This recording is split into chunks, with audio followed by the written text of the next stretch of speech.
Hi guys! Welcome to my mini vlog!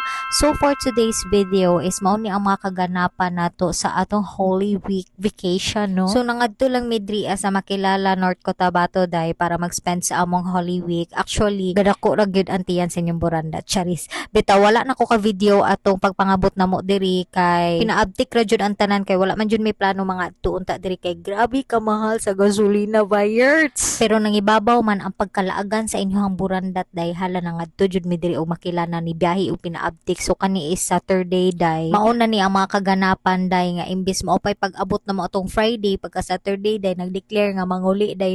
So kani is nag-prep lang mi diri kay para manguli na. Diva murag mga tala mao pay pag-abot manguli na. So kani namalit lang ko og itlog diri kay para sa among pagkaon day. Kay para before mi mo biyahe day busog among mga tiyan. So dapat ang plan this day is mga ligo mi og sapa but then wala madayon. So nagplan na pud mi dapat pagka Sunday.